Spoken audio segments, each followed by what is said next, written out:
కుట్రపూరితమైన ఉద్దేశంతో గత ప్రభుత్వం చేసిన దుశ్చర్య ధరణి.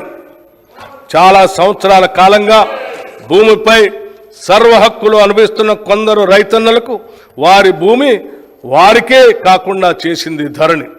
తరతరాలుగా తమ యాజమాన్యంలో ఉన్న భూముల్ని ధరణి పోర్టల్లో నమోదు చేసే సమయంలో జరిగిన లోపాలు, అక్రమాలు, అవకతవకల వల్ల లక్షలాది రైతులు తీవ్రమైన మనోవేదనకి గురయ్యారు. ఆ పొరపాట్లను సరిదిద్దేందుకు ప్రభుత్వ కార్యాలయాల చుట్టూ తిరిగి వేసారిపోయారు. గత ప్రభుత్వం చేసిన తప్పులతో ఎంతోమంది వారి భూముల్ని అమ్ముకోలేక పెళ్లిళ్లకు, పిల్లల చదువులకు మరియు కుటుంబ అవసరాలు తీర్చుకోవటానికి నానా అగచాట్లు పడ్డారు. లోపభూయిష్టమైన ధరణి నిర్వహణ వల్ల చాలామంది రైతులకి అందవలసిన రైతు బంధు, రైతు బీమా వంటి ప్రభుత్వ పథకాలు కూడా అందక నష్టపోయారు. సాక్షాత్తు తెలంగాణ హైకోర్టు కూడా ధరణి పోర్టల్లోని ఎన్నో లోపాలని ఎత్తి చూపింది.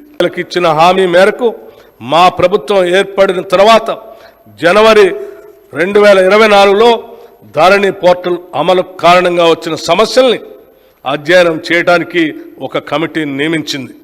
ఆ కమిటీ సూచనల మేరకు మొదటి దశలో పెండింగ్లో ఉన్న దరఖాస్తులను పరిశీలించి పరిష్కరించడానికి స్పెషల్ డ్రైవ్ను ఈ సంవత్సరం మార్చి 1 నుండి మార్చి 15 వరకు జిల్లా కలెక్టర్ల ఆధ్వర్యంలో చేపట్టాం. మార్చి 1, 2024 నాటికి 2,26,740 దరఖాస్తులు పెండింగ్లో ఉండగా 1,22,774 కొత్త దరఖాస్తులు వచ్చాయి.